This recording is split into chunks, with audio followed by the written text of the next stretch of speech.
Valeu, meu irmão.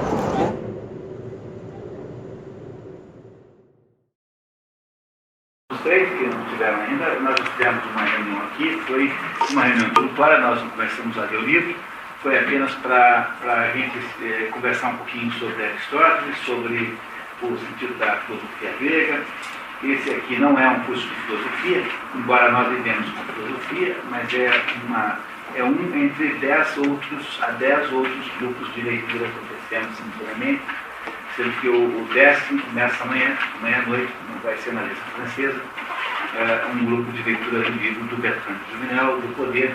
Esse, infelizmente, tem que ser lido em francês, no original, a discussão é em português, mas o livro é em francês, porque não há tradução disponível. E, então, há 10 grupos como esse aqui, em 4 cidades diferentes, né, todos eles coordenados por mim, e o objetivo do grupo de leitura é fazer uma navegação aí por uma obra inteira, ou praticamente, ao longo de 10 encontros. Tipicamente, a gente faz um a mais, 2 a mais, sem acréscimo de custo. Às vezes é necessário.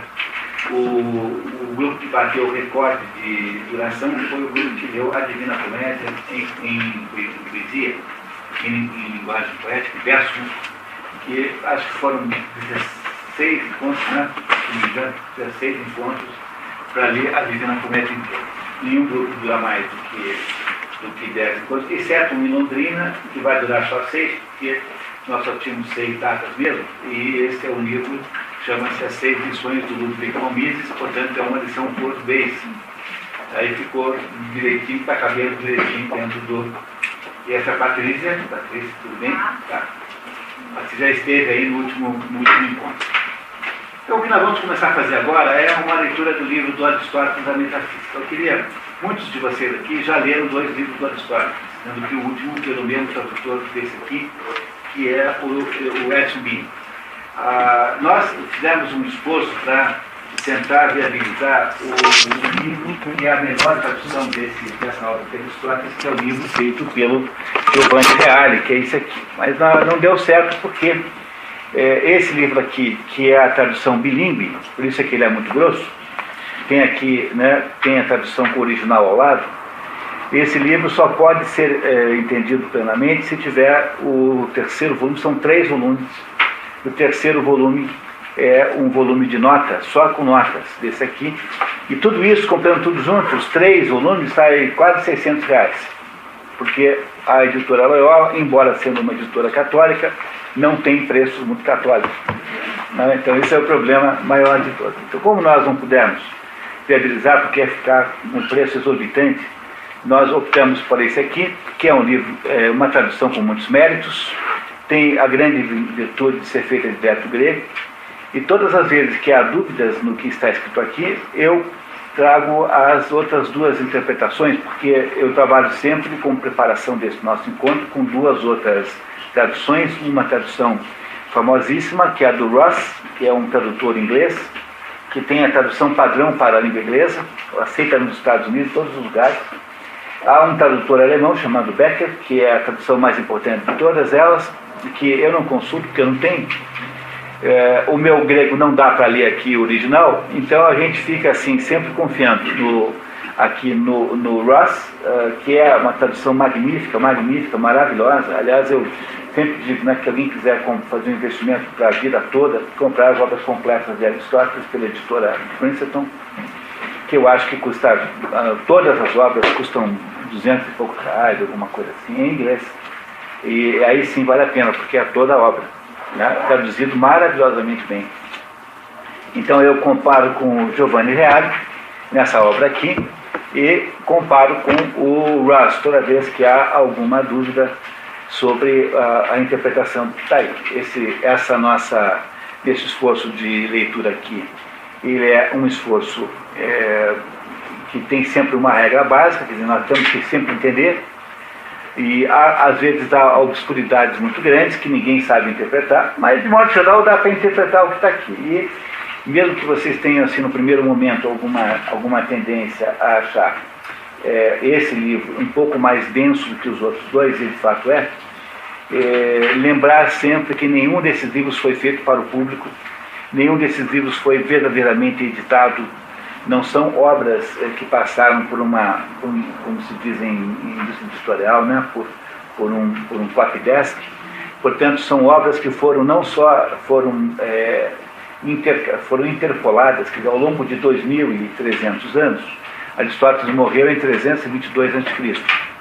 Então, durante esse tempo todo, a obra esteve perdida. A maior parte do tempo esteve perdida, mas não se sabe quanto o rato roeu, não se sabe quanto de algumas cópias que foram sendo feitas pelas obras são contribuições dos copistas, não se sabe quanto dos livros que vieram via mundo árabe, Averroes e Avicena.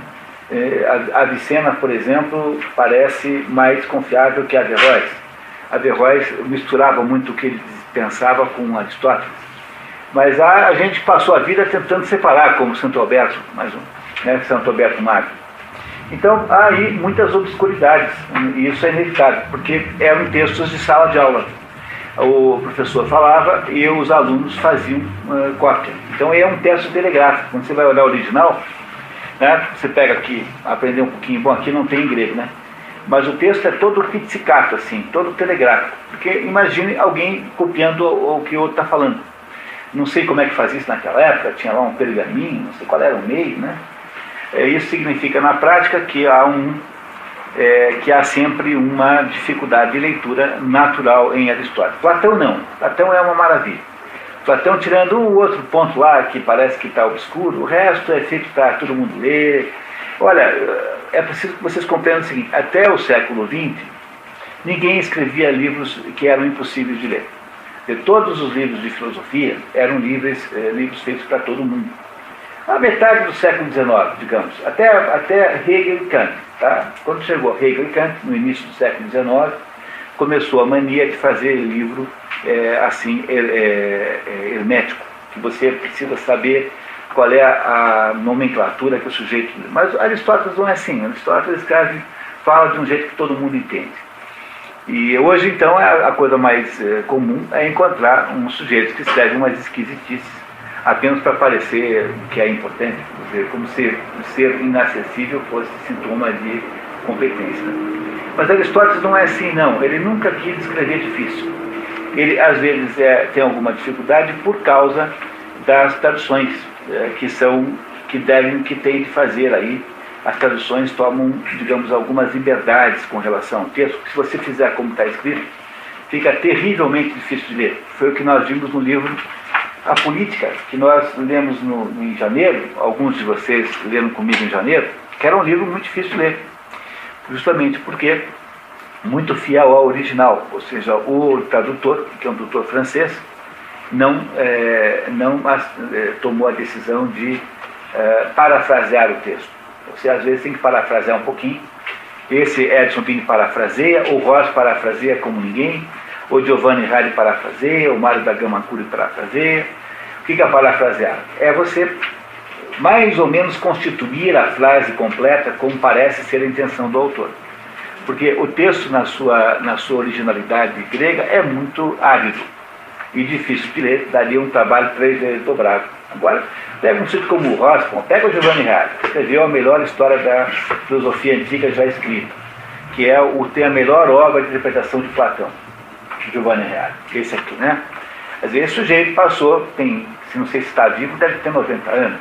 Quando ele diz para mim que acha que esse é o jeito certo, eu tenho a obrigação de concordar. Então a gente não pega qualquer paráfrase. Tá? Um sujeito como o Ross, imagine, aquilo que o Becker disser para você que está certo, você pode aceitar de olhos fechados, mesmo que haja polêmicas em torno disso. O Edson Bini, relativamente a esses outros dois, é um tradutor menor, é uma pessoa com menor importância histórica, mas não deixa de ser um bom tradutor. E nós começamos a ler o livro hoje, na página do livro 1, na página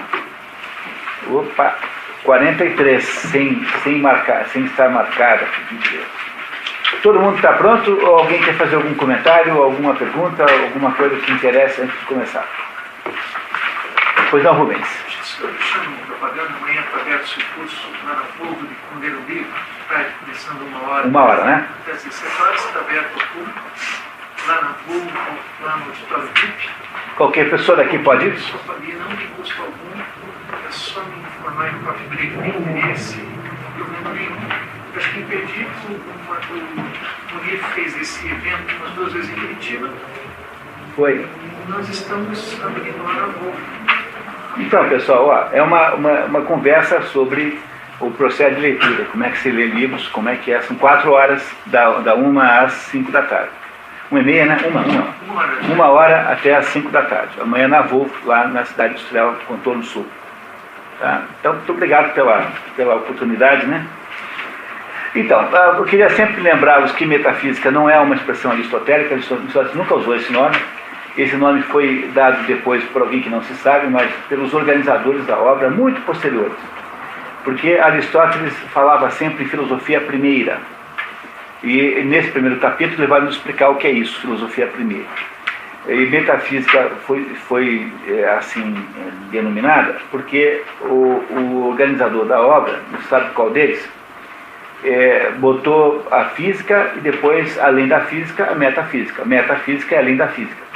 Pela posição da obra, desta obra, no conjunto da obra aristotélica, então ficou metafísica. Mas Aristóteles, ele mesmo nunca usou essa expressão, embora tenha sido consagrado.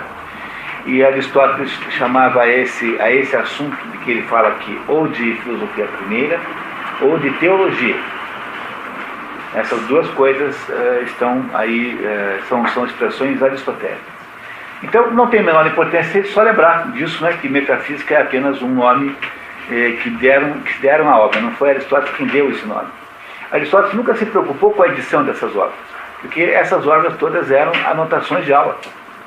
E as obras editadas por Aristóteles para o público geral foram feitas quando ele estava na Academia Platônica, e são obras de divulgação sob a forma de diálogos. E a única que sobrou é a obra chamada Convite à Filosofia, que vocês conseguem comprar aí, se não me engano, a edição brasileira da Geração e da Corrupção, que é um livro de física de Aristóteles, contém como anexo esse diálogozinho aristotélico chamado Convite à Filosofia. A única obra esotérica com X que Aristóteles produziu em vida. As outras todas são todas obras de anotações de aula, por isso que ele tem uma certa dificuldade de leitura. Tá certo, pessoal? Podemos começar então? O nosso método aqui pressupõe que haja alguém que nos ajude a ler. Não precisamos ter uma pessoa só, podiam ser várias. Alguém gostaria de ser candidato a ler em voz alta?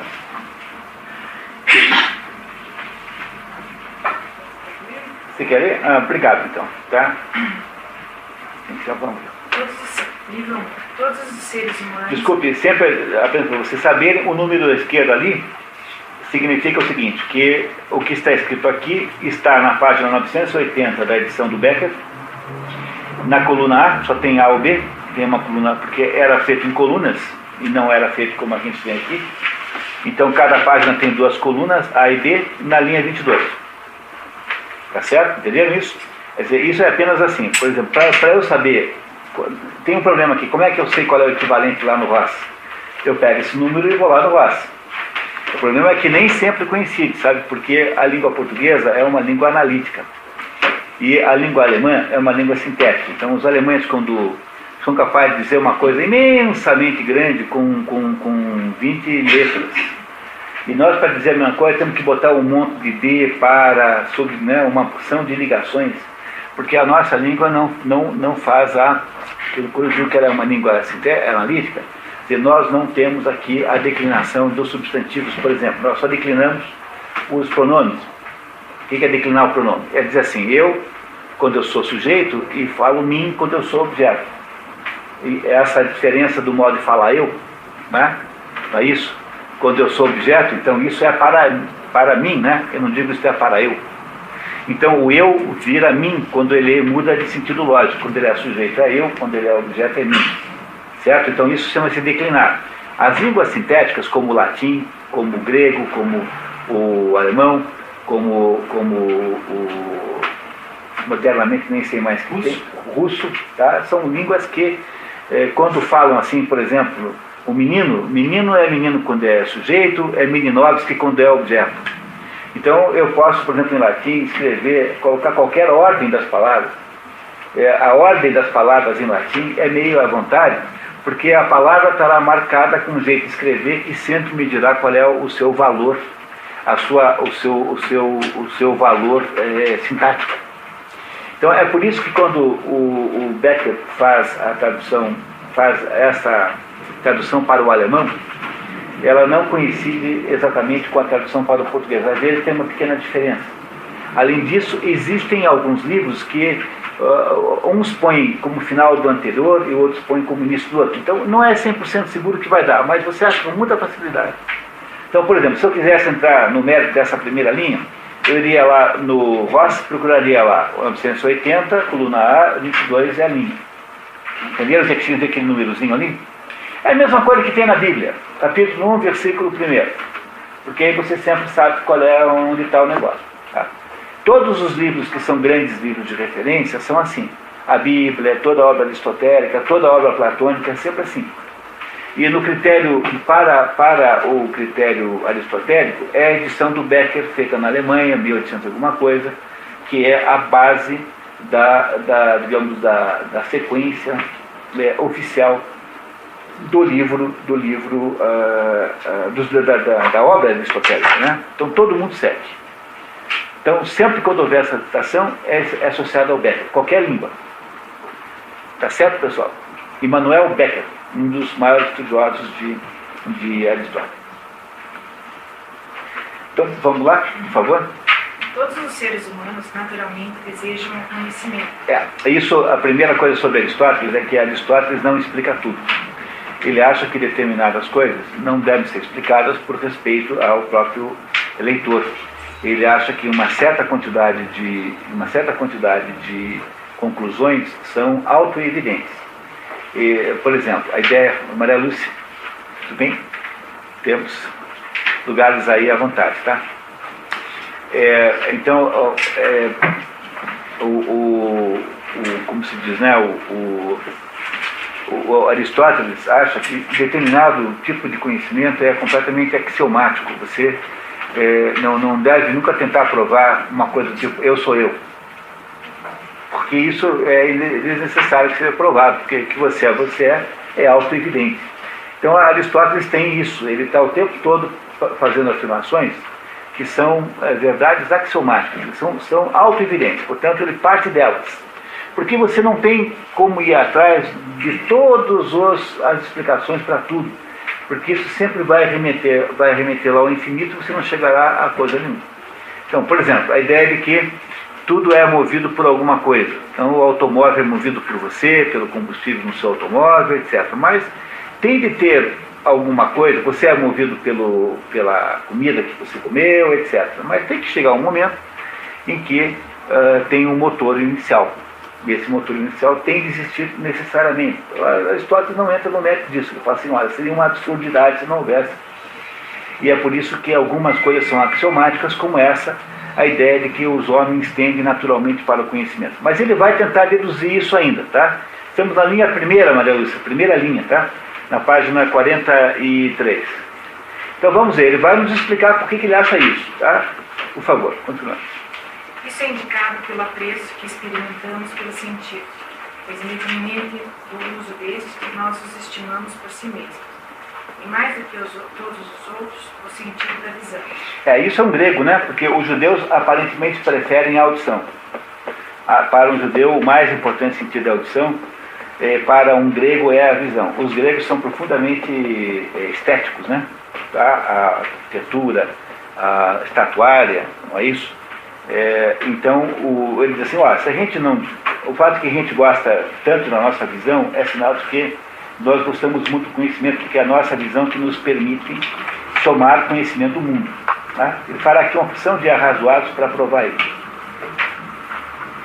Não somente objetivando a ação, mas mesmo quando não se visa nenhuma ação, preferimos a visão, no geral, a todos os demais sentidos. Isso porque de todos os sentidos é a visão o que melhor contribui para o nosso conhecimento das coisas e o que revela uma multiplicidade de distinções. Por exemplo, as variações de cores, né? Quem é que revela para você que há cores no mundo e entre as cores há tons diferentes? É a visão. Então é esse tipo de conhecimento que a visão permite obter.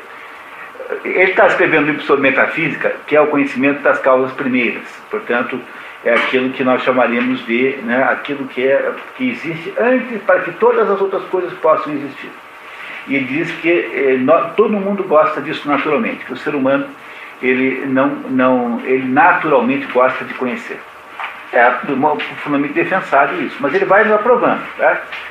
Acharam difícil? Não, né? A gente vai indo, alguém está achando difícil? Não, muito bem. Então eu estou sempre explicando. Qualquer dúvida, por favor, interrompam, que eu explicarei quantas vezes for necessário. Ninguém tem constrangimento disso nessa altura. Né? Então não tem pergunta proibida. Né? Então continuando.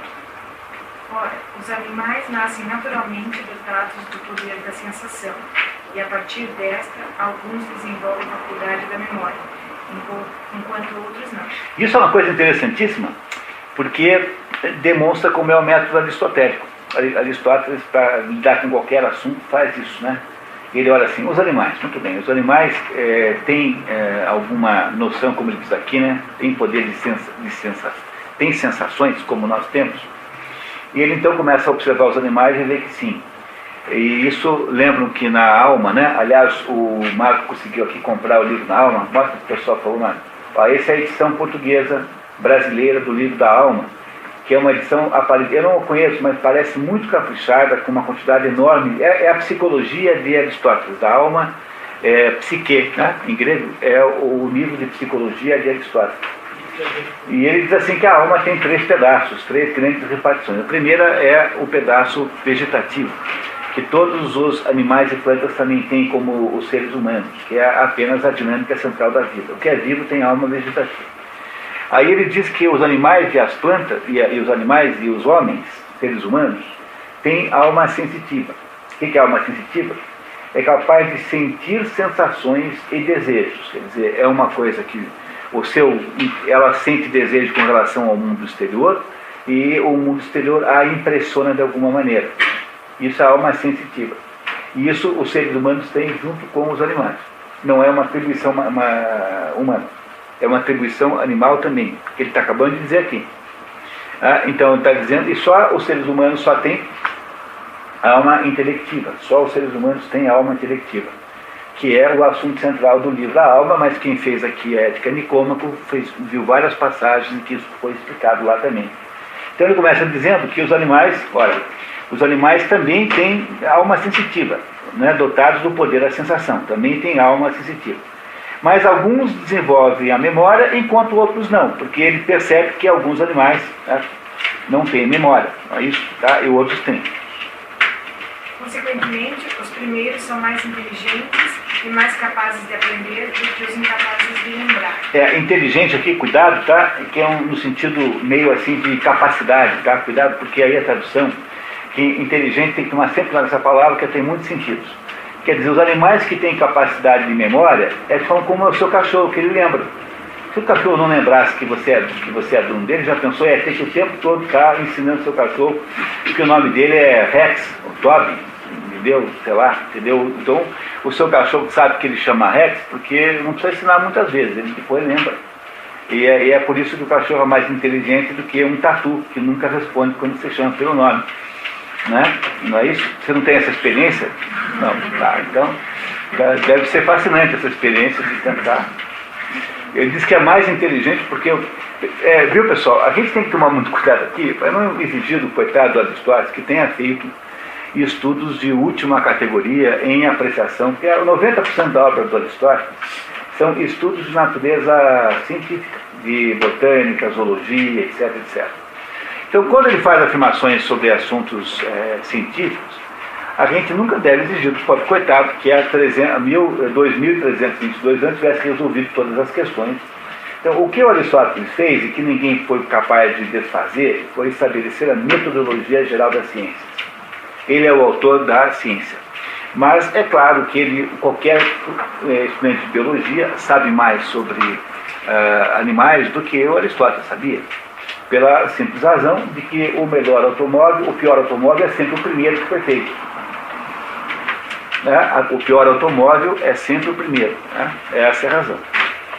Então, continuamos, por favor. Os animais incapazes de ouvir sons, como a abelha, qualquer outro tipo semelhante de criatura, são inteligentes, mas incapazes de aprender. Apenas são capazes de aprender os que possuem esse sentido somado à faculdade da memória. Assim, os outros animais, além do ser humano, vivem com base em impressões e lembranças, contando apenas com uma modesta parcela da experiência. A raça humana, entretanto, vive também com base na arte e no raciocínio. E aqui, vamos fazer um acordo de uma vez, rapidinho aqui, para vocês não confundirem a palavra arte. A arte aqui não é no sentido moderno de expressão artística. Tá? Vamos entender que não é arte no sentido moderno, arte para um grego, tecné, no fundo de onde vem a palavra técnica, é uma capacidade de fazer alguma coisa. Sobretudo, ela não só é a capacidade de fazer, porque para um grego, o conhecimento que está envolvido aí chama-se conhecimento poético. O que é poético? O conhecimento de saber fazer alguma coisa. Dessa palavra poético veio a palavra poético. Mas também vem também a marcenaria, a fabricação de navios, a arte de criar galinha, a atividade do médico. São todas artes no sentido que Aristóteles está falando aqui. Entenderam? Que quando Aristóteles fala em arte, ele não está falando apenas em artes plásticas. Que modernamente a palavra arte é muito restrita, né? Não é isso? Por exemplo, você nunca vai chegar e vai encontrar um escritor que se apresente como artista. Um escritor se apresenta como escritor. Quem é que se apresenta como artista? É alguém que trabalha na Globo, porque o sujeito que é de teatro se apresenta como ator, não como artista. Ou artista plástico. Só esses dizem de si próprios que são artistas. Mas no tempo de Aristóteles, todos esses conhecimentos de fazer coisas concretas, porque, voltando aqui apenas à recuperação desse ponto, para Aristóteles tem 3 tipos de conhecimento só. O primeiro é o conhecimento teorético. O que é o conhecimento teorético? Ou teórico, se quiserem chamar assim, é a mesma coisa. É o conhecimento das coisas que não serve para nada. Saber como funciona o percurso dos astros, como funciona a vida sexual dos gambás, como funciona a psicologia humana, como funciona a natureza em geral.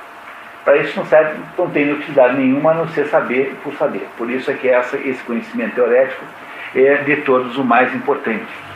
E entre eles, que esse conhecimento teorético divide-se em física, metafísica e aritmética. E entre eles, metafísica é o mais importante deles. Isso que nós estamos estudando com Aristóteles é conhecimento teorético. Não serve para absolutamente nada. Mas de todos é o mais importante.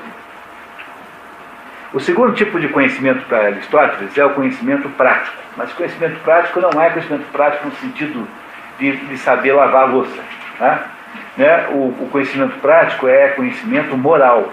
É para você ter uma vida, o conhecimento necessário para a pessoa ter uma vida bem vivida. Então ele se distingue mais ou menos em conhecimento político, quer dizer, como governar bem, e conhecimento moral, que é a ética nicômaca, que é do sujeito saber se comportar na vida.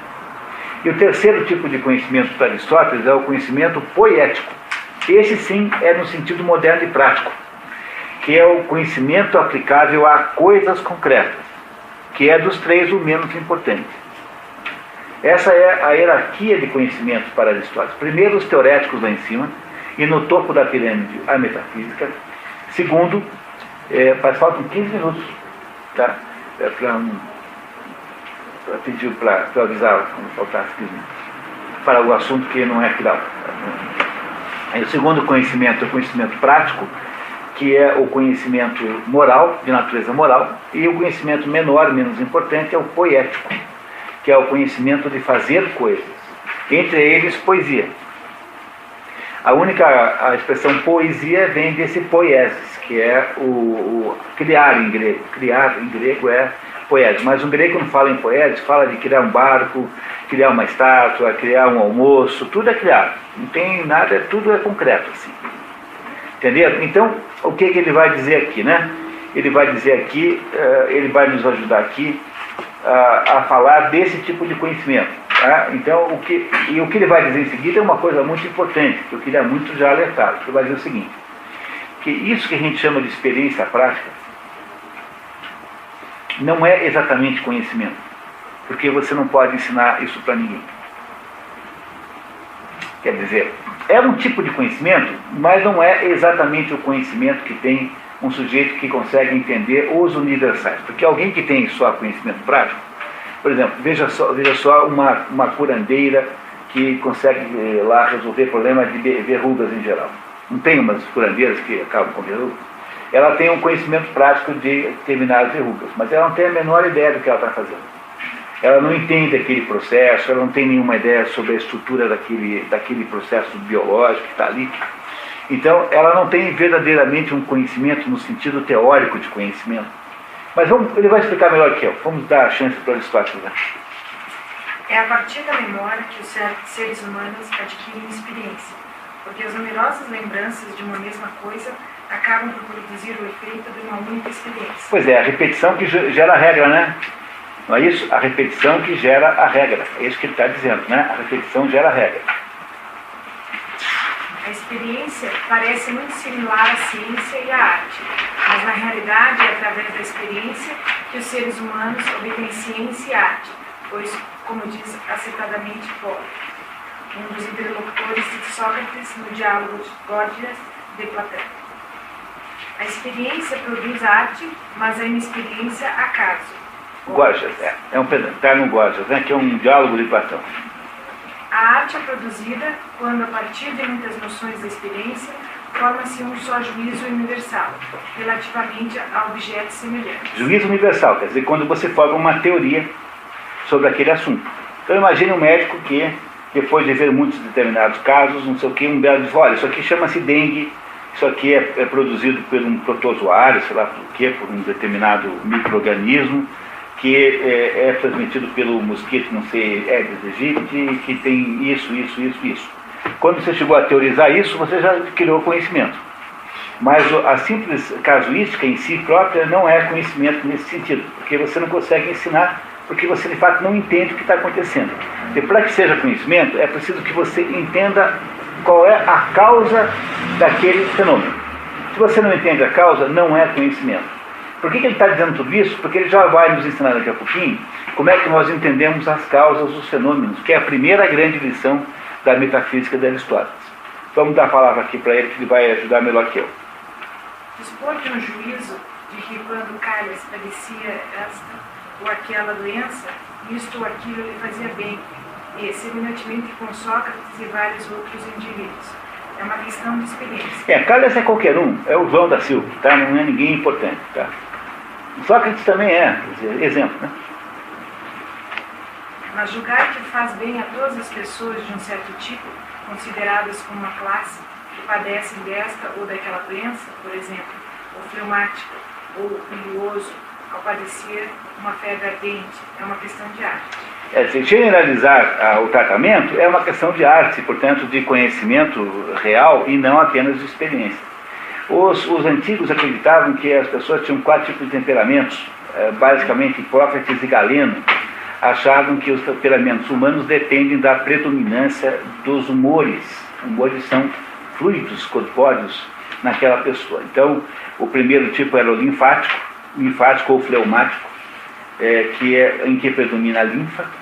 O segundo é o sanguíneo, onde predomina o sangue. O bilioso ou colérico, onde predomina a bilis. E o melancólico, onde predomina o sistema nervoso, que não é um fluido. Então, os antigos diziam assim, e essa classificação, embora pareça ridícula do ponto de vista da medicina moderna, melancólico, tá? Vamos lá, melancólico, onde predomina a nervosidade, o nervo. O bilioso ou colérico, onde predomina a bilis. O sanguíneo, onde predomina o sangue. E o linfático ou fleumático, onde prevalece a linfa. Né? Essa classificação, embora pareça ridícula do ponto de vista da medicina moderna, ela é extraordinariamente precisa simbolicamente, porque há, de fato, porque são temperamentos que ela define, tá? Temperamentos. E cada temperamento tem um determinado tipo de adequação terapêutica, digamos assim. Então, o que ele está dizendo é que saber como é que você trata um ou outro é questão de competência aí científica, que tem o médico, que é aquele que não tem só experiência, mas compreende o processo, porque ele, para poder direcionar o tratamento, precisa entender como é que funciona. Mas essa classificação, que é mais do Galeno, esse Galeno é um filósofo antigo que tem até aí criou até uma espécie de metodologia farmacêutica. Tem farmácias que são chamadas de galênicas. Essas farmácias não é só o nome comercial, tem alguma questão metodológica envolvida nessa ideia de farmácia galênica. É um tipo de farmácia. E eles estabeleceram que havia 4 tipos de temperamento, 4 tipos de modos de ser como temperamento, e os temperamentos dependiam do fluido que predominava naquele indivíduo. Tem uma classificação parecida na Bíblia, se não me engano, no livro de Ezequiel. Ah, é? Não sabia. Homem-boi, homem-leão, são 4 temperamentos. Né? É muito possível que tenha ligação com isso. É muito possível. O homem-leão é o colérico lá. Né? A gente tem que sempre ter aquele cuidado, quando a gente lê coisas antigas, de não se comportar como o Boeing ridicularizando o tico-tico, né? Pô, que ridículo, aí voa aí a 50 km por hora, eu vou aqui a 2.000 a 1.000, né? Porque a gente tem essa pretensão moderna de achar que os antigos eram todos equivocados. Mas dentro desse assunto aqui há simbolicamente ainda muita coisa, muita preciosidade. Não é isso? Há muitas preciosidades aqui que não devem ser jogadas fora. Mas no fundo o Aristóteles está falando de outra coisa, né? Foi apenas uma interrupção aqui. Continuamos.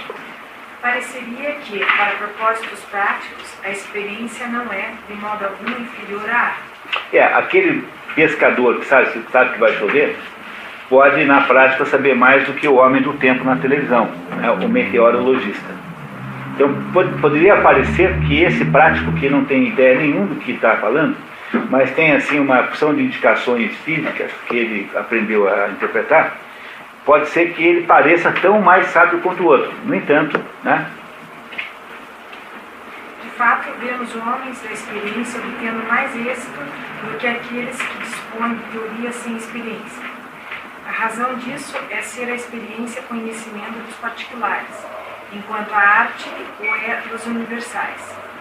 Sendo que as ações e os efeitos produzidos dizem respeito todos ao particular, posto que não é o ser humano que o médico cura, salvo incidentalmente, mas sim Calhas ou Sócrates ou alguma outra pessoa nomeada semelhantemente, que acontece ser também um ser humano. E aqui, nesse pedacinho aqui, é uma preciosidade tão grande. Veja, primeiro aí um mistério. Esse incidentalmente aí foi alvo de inúmeras polêmicas e tal.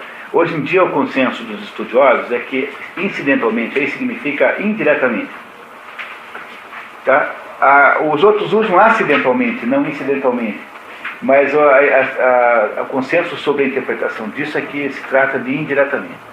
Então, o que você tem aí é uma declaração metodológica de Aristóteles, porque Aristóteles era isso. Aristóteles dizia assim, olha, a palavra cão é um resumo que nós fazemos para nos referirmos aos universais. Que universais? A todos os indivíduos que têm características que os unificam. Que características são essas? Então, isso não é Aristóteles falando, mas é como eu estou traduzindo. Todos os animais que têm cachorridade podem ser chamados cachorro. Mesmo que sejam muito diferentes. Por exemplo, entre um Yorkshire de 1,5 kg e um dog alemão de 80, parecem ser animais muito diferentes, né? Mas, no entanto, são ambos cachorros. Concretamente cachorros. Agora, Aristóteles diz assim, a palavra cachorro não morde. Quer dizer, o que existe só é sempre o indivíduo real e concreto. O indivíduo genérico é apenas uma referência. Aquilo que se chama em filosofia de universais. Essa polêmica aí, ela até hoje existe. Ela foi muito trabalhada na Idade Média, começou com Boécio, no ano 400, depois durante todos a escolástica. Quer dizer, será que existem os universais ou será que só existem os indivíduos? Porque para Platão, os universais é que existem, só os universais. O cachorro é um ser ideal que está num mundo fora do nosso e que só é representado aqui imperfeitamente pelos cachorros reais que existem aqui, que são pálidas sombras do cachorro verdadeiro. Do outro lado, você tem Aristóteles dizendo que o cachorro que existe é apenas aquele concreto que você pode pegar, pode dar um osso para ele, e que o cachorro, genericamente, é apenas uma referência prática, mas não é uma entidade. O nome dessa briga chama-se Polêmica dos Universais, o nome dessa briga. E a questão é saber quem tem razão. E a resposta é ambos. Porque, de fato, se todas as coisas existem unitariamente, como indivíduos isolados, elas também, de alguma maneira, se unificam entre si. Porque elas têm uma essência que é comum às outras. Então, os cachorros existem separadamente uns dos outros, e sempre, o que pode existir, só pode existir sozinho, separado. No entanto, todos os cachorros combinam, né? Compartilham uma coisa chamada cachorridade. Quer dizer, tudo que existe no mundo é, ao mesmo tempo, indivíduo isolado e é, ao mesmo tempo, pertencente a uma universalidade. Portanto, não tem o que fazer. Pode esquecer que você não vai resolver o problema. Porque é como se esse problema fosse uma tensão completamente insuperável que existe na natureza. Tudo aquilo que existe está sob essa tensão de ser um indivíduo e, ao mesmo tempo, de ser um universal de alguma maneira. Mas o Aristóteles parte sempre do estudo do indivíduo. Não é isso? Está dizendo assim, olha, quando você vai curar alguém, você não cura o ser humano, você cura o João.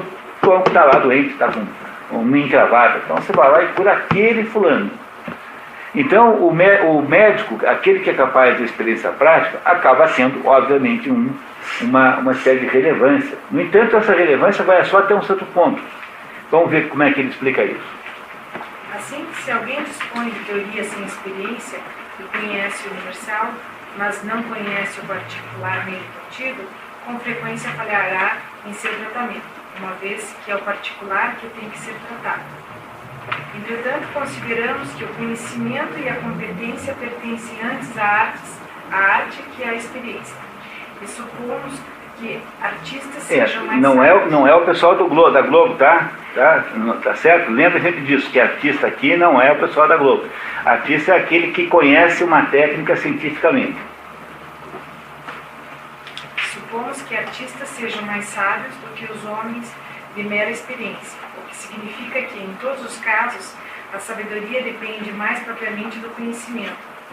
Isto porque os primeiros conhecem a causa, ao passo que os segundos não a conhecem, uma vez que os homens de experiência conhecem o fato, mas não o porquê.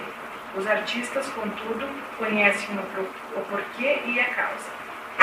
Pela mesma razão, consideramos que os mestres, em todo ofício, merecem maiores apreços, conhecem mais e são mais sábios do que os artesãos, porque conhecem as razões das coisas que são feitas.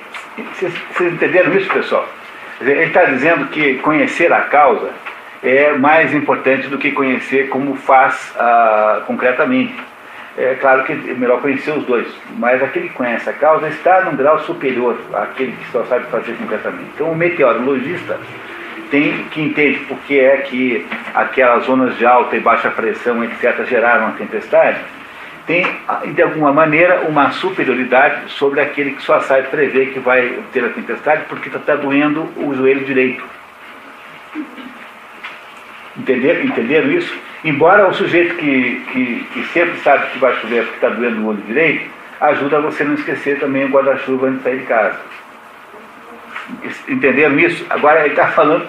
É uma coisa muito importante isso aqui. Olha, cada linha dessa aqui é uma tonelada de peso, porque aqui você tem a maior obra, o maior pensador até hoje, o maior arrumador de cabeça que até hoje o mundo viu, que é o Aristóteles, né?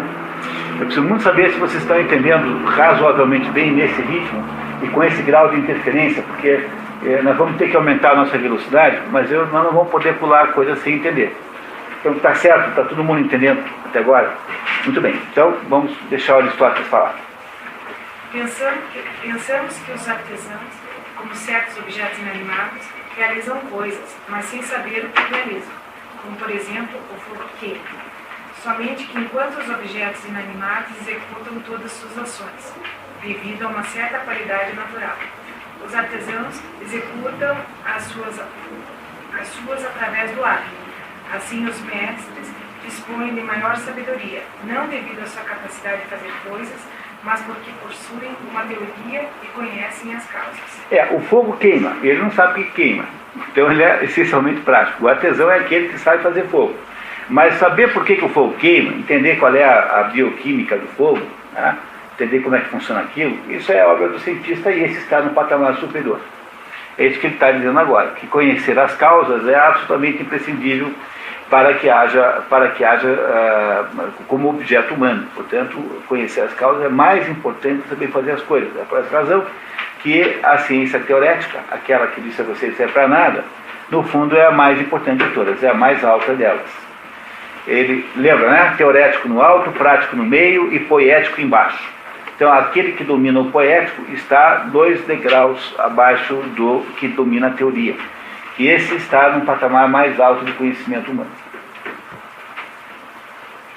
Geralmente, o sinal de conhecimento ou ignorância é a habilidade para ensinar. E por isso, sustentamos que a arte, preferivelmente a experiência. É conhecimento científico, visto que os artistas são capazes de ensinar, ao passo que os outros não são. Está aqui. A prova do conhecimento teorético é a capacidade de ensinar. Artistas, lembrando que artista aqui não é artista no sentido moderno, né? Todos estão lembrados disso, né? Que artista aqui é o sujeito fazedor, que tem a capacidade de fazer. Não é isso? Então, os artistas, eles estão aquilo que quem é capaz de ensinar está num nível mais alto que aquele que só sabe fazer. Porque para poder ensinar é preciso explicar a causa. É sinal de que o sujeito sabe. Continuamos. Além disso, não encaramos quaisquer dos sentidos como sabedoria. Embora sejam realmente nossas principais fontes de conhecimento, não nos indicam a razão de coisa alguma. Como, por exemplo, o porquê o fogo é quente, mas somente que é quente. Então, os sentidos não são instrumento de conhecimento, apenas por analogia. Né? Então, eu estou lendo o pôr do sol, então eu sei que é entardecer, mas o meu sentido da visão não me diz por que é que entardece, porque é que o sol parece que desaba no horizonte. Esse é o problema. Os sentidos não são instrumentos de conhecimento, os sentidos estão associados à alma sensitiva. Mas a alma intelectiva é que produz o conhecimento verdadeiro, e essa só os seres humanos têm. Portanto, só os seres humanos são capazes de estabelecer teorias sobre o mundo, além de sentir o mundo como um animal faria. Parece claro para vocês isso? Tá? Parece claro, né? Quer dizer, a proposição de um grego sobre o destino humano é de impor necessariamente o uso da razão, o uso da mente, o uso da alma intelectiva em tudo. Qualquer tentativa de não usar isso nos torna, de alguma maneira, animalizados, porque os animais todos sentem frio, calor, medo, né, cheiro de almoço. Todos os animais são mobilizados por relações com o meio ambiente. E o ser humano só é capaz de entender o que essas coisas significam. É, portanto, provável que, de início, o criador de qualquer arte, que foi além das sensações comuns, fosse admirado por outros seres humanos, não meramente porque alguma de suas invenções foram úteis, mas por ser ele uma pessoa sábia e superior. É à medida que mais e mais artes foram descobertas, algumas relacionadas às necessidades e algumas ligadas aos entretenimentos da vida. Os criadores das segundas foram sempre considerados mais sábios do que aqueles das primeiras, porque os seus ramos do conhecimento não visavam a utilidade. Dessa frase aqui nasce um certo preconceito que está estabelecido aí. Eu ouvi 1000 vezes isso, que é a ideia de que os gregos tinham horror ao trabalho físico. Isso não é verdade de modo nenhum. Os gregos não tinham horror ao trabalho físico, os gregos tinham uma noção de hierarquia de saberes muito clara. Então, os saberes de natureza intelectual, ou seja, aqueles em que há uma apreciação sobre aquilo que se está dizendo, são mais humanos que os outros. Porque os outros seres são capazes de fazer coisas também. Por exemplo, tem lá, os castores fazem represas, as formigas fazem formigueiros, etc. Mas o ser humano é o único que é capaz de pensar num conceito de casa. Então, o arquiteto humano, por pior que seja, o pior arquiteto humano é muito mais esperto que a abelha mais esperta. Porque o ser humano, antes de ter o projeto daquela casa, ele imaginou que ele queria não sei o quê, tinha um conceito. Existiu conceitualmente na mente do arquiteto antes de existir na prática.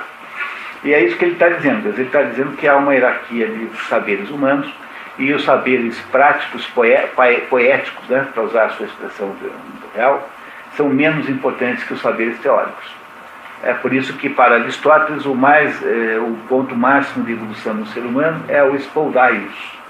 Spoldaios significa homem maduro. O que é o homem maduro? É o sujeito capaz de ter um negócio chamado bios teoréticos. O que é bios teoréticos? É a vida contemplativa. A bios teoréticos, vida de pensamento contemplativo. É a vida de tentar entender o mundo em sua volta, mesmo que isso não signifique a produção de nenhum biscoito. Esse é o conhecimento mais elevado no âmbito da humanidade, bios teoréticos. Consequentemente, quando todas as descobertas deste tipo estavam completamente desenvolvidas, as ciências que não se relacionam nem com o prazer, nem ainda com as necessidades da vida, foram criadas, e primeiramente naqueles lugares onde os seres humanos dispunham de lazer. Assim, as ciências matemáticas, para Aristóteles, a aritmética, a geometria, a música e a astronomia, nasceram nas vizinhanças do Egito, isto é, Naucratis, colônia comercial helênica no Egito. O autor extrai essa informação de Platão, Fedro 254. Porque aí a casta sacerdotal podia desfrutar do lazer. No Antigo Egito, as ciências eram cultivadas e desenvolvidas pelos sacerdotes. Platão, no Fedro 254, atribui a descoberta da aritmética, da geometria e da astronomia ao deus egípcio Tote. Bom, então aqui, pessoal, aqui nesse parágrafo, nessa linhazinha, tem muitas coisas, tá? As ciências matemáticas, que aqui estão citadas como matemáticas, são o quadrivium. Então, quando chegou na Idade Média, o modelo da educação antiga, né, gerou dois tipos de formação, tá? Que é o trivium e o quadrivium. O trivium são 3 ensinamentos, o quadrivium são 4. 3 mais 4 são 7. 7 é o tempo da criação. Então, o trivium mais o quadrivium representa simbolicamente, digamos, a totalidade do conhecimento básico de que necessita um ser humano. E aí, por meio de vários autores, sendo mais importantes o Boécio, o Alcuino, Carlos Magno, no ano 800, ele chamou um padre escocês, irlandês, lá das Ilhas Britânicas, chamado Alcuino, para fazer uma escola na corte. Carlos Magno foi coroado imperador no dia 25 de dezembro do ano de 800. E ele chamou Alcuino, e o Alcuino já fez, na corte de Carlos Magno, fez uma escola. E nessa escola ensinava-se as 7 artes liberais. 7 artes liberais é o nome que dava então para essa somatória de trivium, que são retórica, gramática e lógica, e quadrivium. Quadrivium é aritmética mais música, geometria e astronomia. Essas 7 artes liberais são a base de toda a educação da Idade Média. E ela, por incrível que pareça, a prática das 7 artes liberais continua viva. Por exemplo, ela sobrevive, o Agaeton sobrevive, por exemplo, naquele diploma que os americanos dão para quem faz lá um certo curso, chamado Master of Arts. Então, se você é um Master of Arts nos Estados Unidos, você é um mestre nas artes liberais. O que são as artes liberais? São aquilo que chamaria de mestrado na Idade Média, porque na Idade Média você tinha só 2 tipos de formação, 3 tipos de formação. Você tinha As artes liberais, que correspondiam à nossa formação básica aqui, digamos até o 2º grau. Aí você tinha o doutorado. O doutorado era feito onde? Que tipo de atividade podia ser doutorada? Apenas as artes superiores liberais, que eram só 3, que era a teologia, o direito canônico e a medicina. E é desta época, ou seja, dessa época há 2000 anos, um pouco menos, né? 1000 anos mais ou menos, que nós criamos o hábito de chamar médico de doutor. Você não chama engenheiro de doutor, de modo geral. Engenharia não é uma arte superior liberal. Engenharia é um assunto da guilda, é um assunto da corporação de ofício. Porque a diferença entre a engenharia e a medicina é que a medicina era aprendida na universidade medieval e o sujeito que saía dali saía com liberdade de fazer o que quisesse. Por exemplo, cobrar ou não cobrar. Sempre foi uma coisa típica de médico ter a autonomia sobre os tais dos honorários, né? Bom, o engenheiro não era assim, porque o engenheiro vinha da corporação dos engenheiros, que era um negócio meio secreto, e saía de lá com tabela de preço. Entendeu a diferença? Né? A engenharia nunca foi arte liberal. Agora, a medicina, o direito canônico e a teologia, sim. Então, esses são os doutores. Quer dizer, na Idade Média, um sujeito fazia, aos 14 anos, ir para a escola, nunca antes. Então, dos 14 aos 18, estudava as 7 artes liberais, o trivium e o quadrivium. As 3 primeiras, o trivium, são artes da mente humana, como a mente humana funciona. E as outras 4 são artes que explicam como o mundo concreto funciona. Depois de ter feito essas 7 disciplinas, ter feito o trivium e o quadrivium, você agora foi formado em artes liberais. Pronto, você agora tem uma formação digamos, mínima. E se você quiser estudar na universidade, ir para as artes superiores liberais, então você vai, se tiver dinheiro ou vontade. Ou sai médico, ou sai de advogado canônico, né? ou sai teólogo. E aí, então, você sai como doutor. O doutorado aí equivalia ao curso superior moderno. Né? Sair do curso superior moderno já era doutorado. Já saía como doutor. Então, o que acontece aqui é que, no fundo, essa ideia das 7 artes liberais está associada com coisas tão velhas quanto as coisas aristotélicas. Foram maneiras pelas quais a Idade Média juntou o que os antigos achavam que era a base da educação e formataram sob esse ponto de vista chamado 7 artes liberais, que é uma expressão medieval. Quais seriam as 7? As 7 são o trivium e o quadrivium, 3 mais 4. O trivium são retórica, quer dizer, a arte de falar, né? Mas falar tem que falar com gramática, que é a segunda, e com lógica, que é a terceira. Está saindo agora, viu, Cristina, um livro escrito pela Sister Miriam Joseph, uma freira americana, que montou um curso de trivium, que está saindo agora o livro, aliás, com o meu prefácio.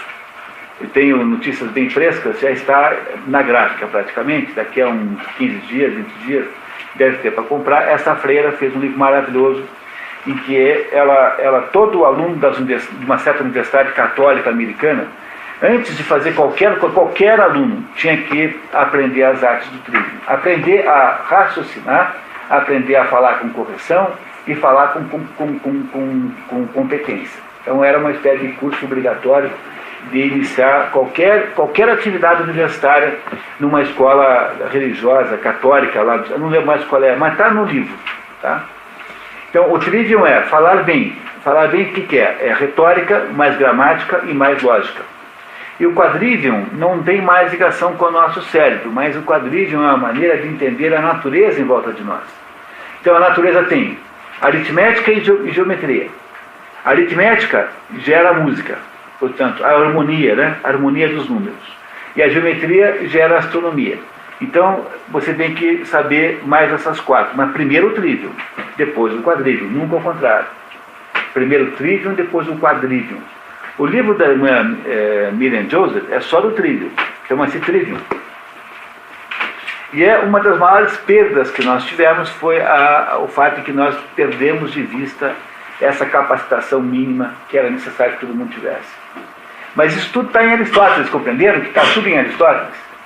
E a Idade Média só foi arrumando. Então, ao longo de 1000 anos, mais ou menos, foi se constituindo aquilo que durante a Idade Média, então, tornou-se o máximo dos máximos, que eram as artes liberais.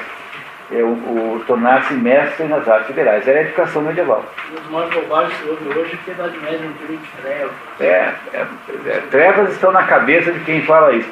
Porque, se embora, obviamente, não tinha telefone celular, não tem, claro.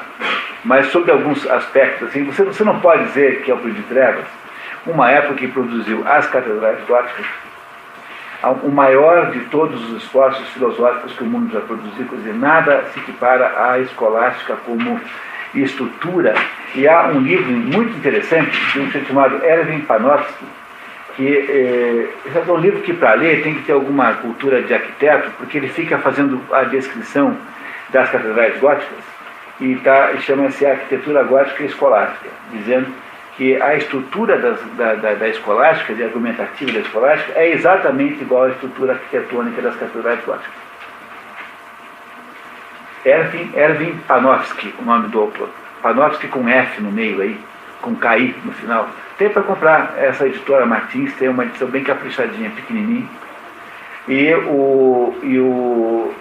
Então, uma sociedade que produziu a Divina Comédia, que produziu o Trivium e o Quadrivium, que produziu as catedrais góticas e que produziu a escolástica, não dá para você chamar de sociedade das trevas. Então é preciso tomar muito cuidado, porque o Renascimento, para poder se impor, teve de produzir uma calúnia sistemática da Idade Média, muito, muito injusta. Tá? É claro que toda época tem defeitos, né? Mas o que se pensa hoje em dia da Idade Média é uma absurdidade, não tem cabimento nenhum. Até uma mulher chamada Regina Pernoud, uma historiadora, que tem um livro chamado A Mulher no Tempo das Catedrais. E a Regine Pernoud defende a tese de que em nenhum outro momento da história as mulheres foram consideradas com tanto respeito e consideração quanto na Idade Média. É mulher e é historiadora. Regine Pernoud, tá? Pernoud com O-U-D no final. P-E-R, né? N-O-U-D, Pernoud. Regine Pernoud, que chama-se A Mulher no Tempo das Catedrais, e que faz uma apreciação muito positiva do modo como as mulheres eram tratadas na Idade Média. Então, nós vivemos Regina com E no final. Tá? Regina em português, só que tem um E no final, em vez de Regina, que tem um acento agudo no primeiro E. Pernoud é per, né? P-E-R-N-O-U-D. Pernoud.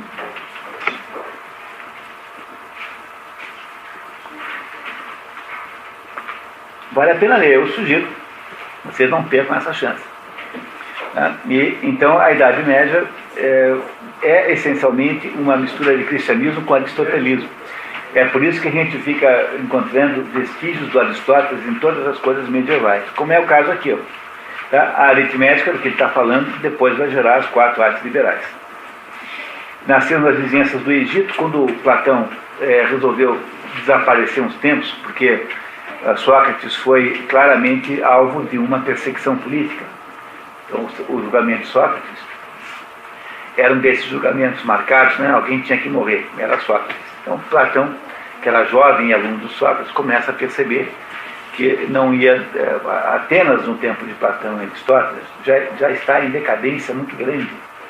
Eles perdem a guerra para os espartanos, que é a guerra do Peloponeso, e começa, então, um processo de decadência em Atenas. Quando Platão vê que o professor dele foi vítima de uma injustiça, ele fica com medo de também muda de cidade, vai para Megara, onde ele estuda lá com Euclides, que não é o Euclides da geometria, é um outro Euclides. Depois ele faz uma grande viagem pelo mundo, e entre os lugares onde ele anda está esta cidade aí que ficava na Itália, chamada Náusica,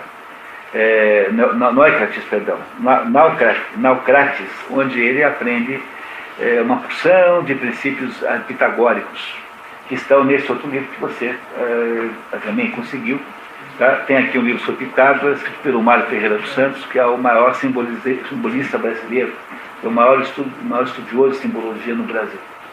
Então, foi do Platão que ele aprendeu isso, mas ele foi 20 anos aluno de Platão. Não esquecer que Aristóteles ficou 20 anos na academia.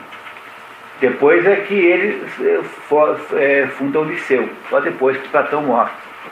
E ele, embora não tenha sido sempre concordante com o seu professor, tem influências platônicas com muita clareza. Ok? Vamos ler em seguida. A diferença entre a arte e a ciência e as demais atividades mentais afins foi indicada na ética. Ética Nicômaco. Diz ali embaixo na Ética Nicômaco, quem quiser saber, está lá a indicação da página 1139b14. Mas a indicação sempre é do Becker, né? Nunca é de qualquer outra edição. Tanto faz qual a edição que você vai ler da Ética Nicômaco, seja em português, javanês, australiano, o que for, sempre será 1139b14. Porque essa é a indicação do Becker, que é o critério básico. É igual a dizer, né, que na Bíblia está no versículo 1, capítulo tal.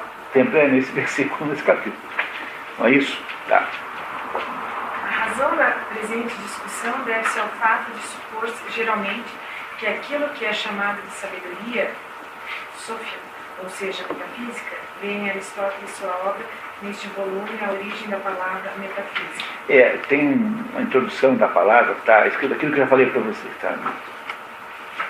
Diz respeito às causas primeiras e aos princípios, de maneira que, conforme já foi indicado, julga-se o homem da experiência mais sábio do que os meros detentores de qualquer faculdade sensorial, o artista mais do que o homem da experiência, o mestre mais do que o artesão, e as ciências especulativas mais ligadas ao saber do que as produtivas. Para Aristóteles, as ciências especulativas, teoreticae, para ele as mais importantes são as que carecem e prescindem de uma finalidade que as transcende, tais como a física, a metafísica. Palavra por ele não utilizada é que nesta obra ele chama de Sofia, sabedoria, e teologia, Sofia, e teologia, e as matemáticas, as ciências produtivas, poética, são as que resultam num produto que as transcende, como a medicina, a construção de embarcações, a tecelagem, a carpintaria, e as várias outras formas de artesanato, e as artes em geral, como a poesia, a escultura e pintura, etc. Aristóteles distingue uma ou outra modalidade de ciência, a saber, a prática, ou a da praxis, que envolve a ação humana, individual ou coletiva. A esse tipo pertencem a economia, a ética e a política. Ver os tratados aristotélicos, economia, ética, Nicômaco e política. Entenderam, pessoal? Lembra, eu falei para vocês isso tudo, né? Está absolutamente claro agora. Aristóteles escreveu trabalhos práticos, nós vimos aqui essencialmente os dois que interessa ver, que é a política e a ética Nicômaco, nesse nosso curso aqui, né? Escreveu trabalhos científicos aos montes, teoréticos, basicamente física e a metafísica, e escreveu nenhum trabalho poético. Quer dizer, não há nenhum trabalho de Aristóteles que seja um manual para alguma coisa concreta. Não tem obras assim. Tá? Então está dizendo o seguinte, que aquele que apenas sente é inferior àquele que é capaz de fazer a experiência. Aquele que faz a experiência é inferior àquele que teoriza a experiência. Aquele que teoriza, é aquele que é capaz de compreender a causa, é superior àquele que apenas teoriza a experiência. Quer dizer, há uma hierarquia de competências que ele está aqui resumindo nesse parágrafo magnificamente bem feito aqui, como resumo da obra. Então talvez fosse bom reler da diferença para frente, por favor. Tá? Lá em cima, né? A diferença entre a arte e a ciência e as demais atividades mentais afins foi indicada na ética. Sem ler as notas, tá? A razão da presente discussão deve-se ao fato de supor-se geralmente que aquilo que é chamado de sabedoria diz respeito às causas primeiras e aos princípios, de maneira que, conforme já foi indicado, julga-se o homem da experiência mais sábio do que os meros detentores de qualquer faculdade sensorial, o artista mais do que o homem da experiência, o mestre mais do que o artesão, e as ciências especulativas mais ligadas ao saber do que as produtivas. O mestre é aquele que ensina, então esse é superior àquele que aprende, entendeu? É isso. Assim fica claro que a sabedoria da física é conhecimento de certos princípios e causas. Os outros dois não falam metafísica, falam em sapiência, não sabedoria, falam sapiência. Quer dizer, o máximo da sapiência humana é entender as causas das coisas. Quer dizer, é o máximo ponto em que a nossa mente, a nossa alma intelectiva consegue chegar. É claro para vocês isso, pessoal?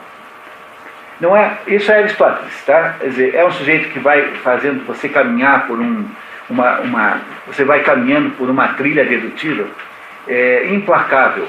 De vez em quando ele pode gerar um pouco de dúvida. Quase sempre as dúvidas têm solução. Então você vai aprendendo a raciocinar filosoficamente. Então, se é difícil ser filósofo, porque é preciso criar um método filosófico, a mesma coisa não se pode dizer da arte de raciocinar filosoficamente. Essa Aristóteles te ensina, como ninguém. Que é fazer o raciocínio das coisas. Então, durante o tempo todo existem aí demonstrações da metodologia aristotélica, que ensina você a ser um sujeito que raciocina filosoficamente. Até aqui temos algum problema, alguma dúvida? Podemos aumentar a velocidade? Vamos para o número 2. Alguém quer render a nossa colega na leitura? Temos outro candidato? Para o item 2.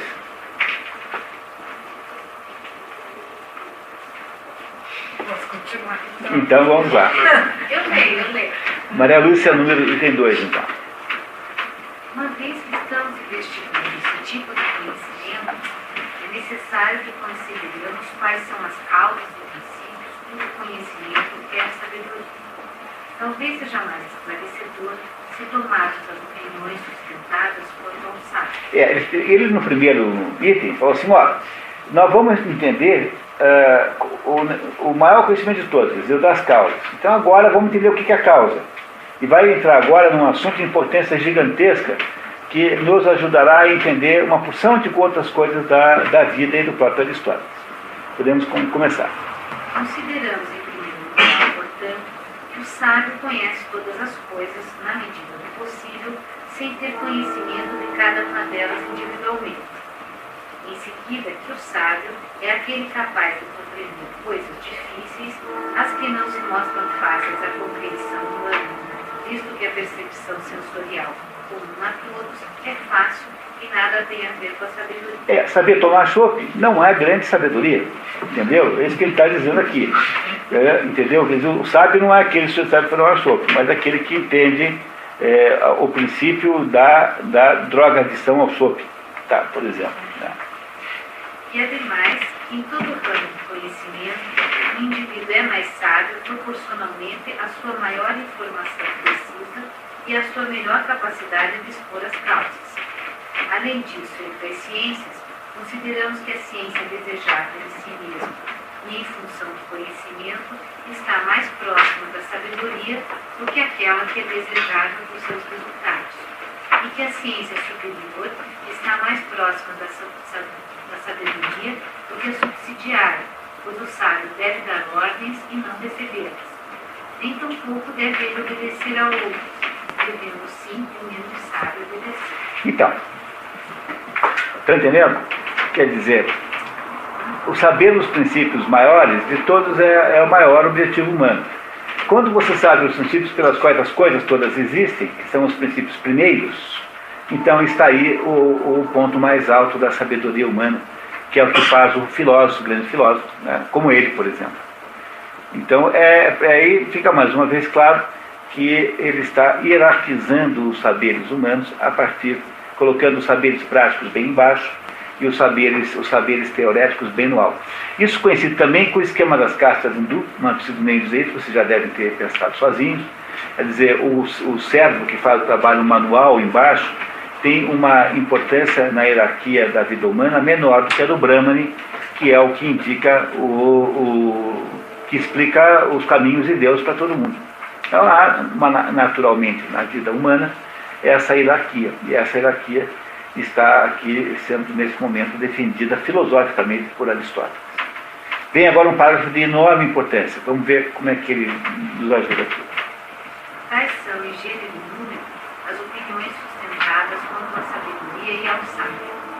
Das qualidades descritas, o conhecimento de todas as coisas tem necessariamente que pertencer àquele que, no mais elevado grau, possui conhecimento do universal, porque ele conhece, num certo sentido, todos os particulares compreendidos no universal. Porque quem conhece, deixa eu explicar para vocês isso, porque quem conhece o universal, conhece todas as particularidades em potência. Vamos entender isso que eu acabei de dizer? Esse é um conceito aristotélico. Não está escrito aí, mas eu estou interpretando Aristóteles pela própria fórmula aristotélica. É assim, quem conhece o universal, conhece de alguma maneira todos os casos particulares potencialmente. Porque, embora os casos particulares possam ter, digamos, as suas individualidades, suas peculiaridades, eles estão de alguma maneira contidos no universal. De modo que todos os cachorros reagem mais ou menos às regras gerais da cachorridade. Mesmo que você tenha um cachorro que tenha saído um pouco diferente, quer dizer, esse cachorro não poderá ser um cachorro que mie, porque não está dentro da potência canina miar. E é por isso que você tem segurança em dizer que tal indivíduo é um cachorro. Ou alguém tem dúvida sobre se o seu cachorro é um cachorro. Então, o que tem é que quem conhece os princípios da cachorridade, quer dizer, o sujeito que conhece esse universal, ele de alguma maneira conhece particularmente todos os cachorros reais. Mas esses cachorros reais nunca são do mesmo jeito, nunca têm a mesma fórmula. E é por isso que ele não os conhece particularmente com precisão, mas ele os conhece em potência. E é por isso que qualquer cachorro que se leve para um veterinário, o veterinário vai dizer, não, esse cachorro faz assim, assim, assado, porque na escola de veterinária não tem uma escola de veterinária para poodle, uma escola de veterinária para basset, uma escola de veterinária para schnauzer. Quando você estuda veterinária, você estuda digamos, uma cachorro genericamente falando. É claro que os cachorros individuais, que são os que existem, irão ter particularidades, mas essas particularidades estão contidas no universal. Porque se aquele animal não se comporta dentro dos princípios da cachorridade, é porque certamente não é cachorro e você não percebeu. É um guati, um gambá, sei lá, e você não percebeu que era um animal de outra turma. Compreenderam isso? É por isso que ele está dizendo que é mais alto o conhecimento universal que o conhecimento particular. Estas coisas, quais sejam as mais universais, são talvez as de mais difícil apreensão para o ser humano, porque são as mais distanciadas dos sentidos. É aquilo que se chama em filosofia de insensibilia. Insensibilia. Então, quando está falando de coisas do mundo metafísico, ou seja, princípios completamente abstratos, é difícil de percebê-los, porque eles não são perceptíveis pelos sentidos. Então, as coisas mais altas são aquelas que estão num grau de abstração tão alto que os sentidos não as percebem concretamente. E se acresça que as ciências mais exatas são as que mais conservem aos primeiros princípios, pois as que estão baseadas em outros princípios são mais exatas do que aquelas que incluem princípios adicionais. Por exemplo, a aritmética é mais exata do que a geometria. Porque a geometria inclui... O que é a geometria? É a aritmética mais a extensão, mais a bidimensionalidade. Né? Não é isso? Então, a aritmética é muito mais básica do que geometria. É por essa razão que a aritmética é mais precisa do que a geometria, porque ela é um conjunto de saberes mais principiais do que a geometria é. É isso que ele está dizendo. Além disso, a ciência que investiga causas é mais intuitiva do que a ciência que não faz, pois são os que nos informam acerca das causas de qualquer coisa particular que nos instruem. E essa linha é fantasticamente importante. São os que nos informam acerca das causas de qualquer coisa particular que nos instruem. É a missão do professor, ensinar as causas gerais para os alunos. Ademais, o entendimento e o conhecimento que são desejados por si mesmos são mais atingíveis no conhecimento daquilo que é mais cognoscível, uma vez que aquele que deseja o conhecimento por si mesmo desejará maximamente o mais perfeito conhecimento, e este é o conhecimento do mais cognoscível, e as coisas que são as mais cognoscíveis são primeiros princípios e causas, pois é através desses e a partir destes que outras coisas passam a ser conhecidas, e não estes através dos particulares que neles se enquadram. E será a ciência máxima e superior às subordinadas a que detiver o conhecimento da finalidade de cada ação a ser concretizada, isto é, o bem em cada caso particular e, no geral, o bem supremo da natureza. Para Aristóteles, o bem e a finalidade é a mesma coisa. Então, quando ele quer saber para que serve essa coisa, qual é o bem da água? É a finalidade da água. Né? Que em grego chama-se telos, T-E-L-O-S, telos. Então, o que ele está dizendo é que o maior conhecimento de todos é o conhecimento das primeiras causas, porque elas são mais básicas do que qualquer outras, porque elas são mais precisas do que qualquer outras, e são condições para que as outras coisas possam existir. E que elas tratam do bem geral da vida e da natureza e não de bens particulares. Portanto, aquilo que é mais genérico, portanto, é mais preciso que aquilo que é específico.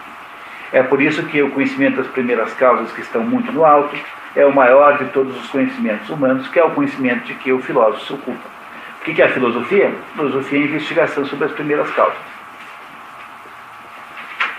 E essa é a razão pela qual esse conhecimento é mais importante que qualquer outro. Ele está nesse capítulo nos dizendo porque é que ele está dando um curso sobre metafísica, sobre as causas primeiras.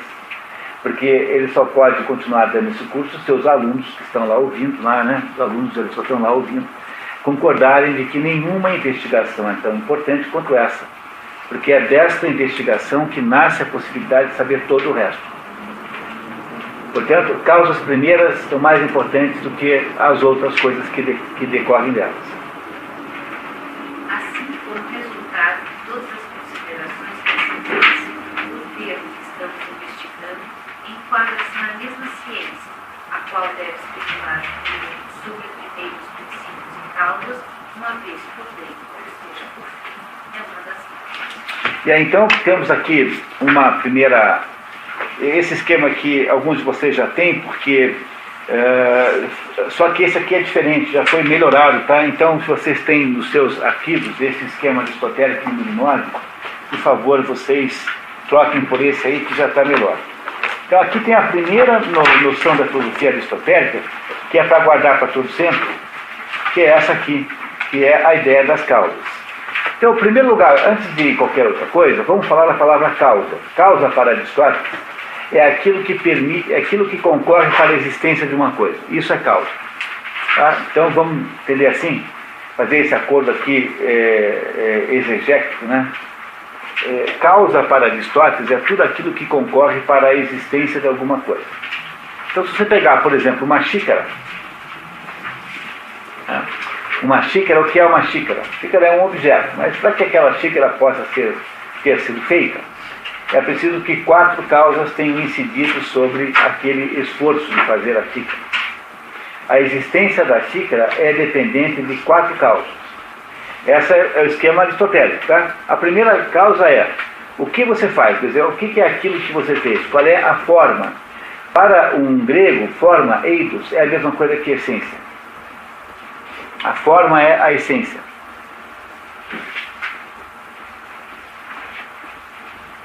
Então, a essência da mão é ter 5 dedos. Se alguém tem 4 só, já não tem mais propriamente uma mão, no sentido preciso, específico da palavra. Porque a forma é a essência. Então, o que é a xícara? A xícara é a essência. Então, aquele objeto eu passo sempre a chamar de xícara. Não é isso? O que é a essência? Aquilo que aquela coisa é. Não é isso? Tá? Essa forma chama-se causa formal. Né? Causa formal. Que é a forma ou a essência. Por exemplo, uma xícara. Mas a xícara, essa forma que nós chamamos de xícara, tem de estar sustentada por alguma coisa física. Porque ela não pode ser apenas um desenho no ar, ela tem que ter uma natureza física. E essa natureza física chama-se causa material. Do que ela é feita? Que é a matéria ou substrato. Ou, se vocês quiserem usar um pleonasmo ou redundância, é uma matéria, um substrato material.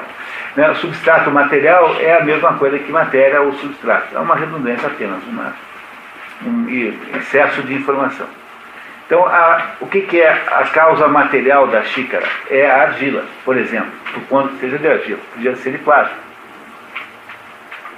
Mas uma xícara, a matéria não se faz sozinha. Quer dizer, alguém viu por acaso um pedaço de barro pular assim, Lembra que tinha aquele programa de massinhas quando você era pequeno, sei lá, na CGE, né? Não é isso?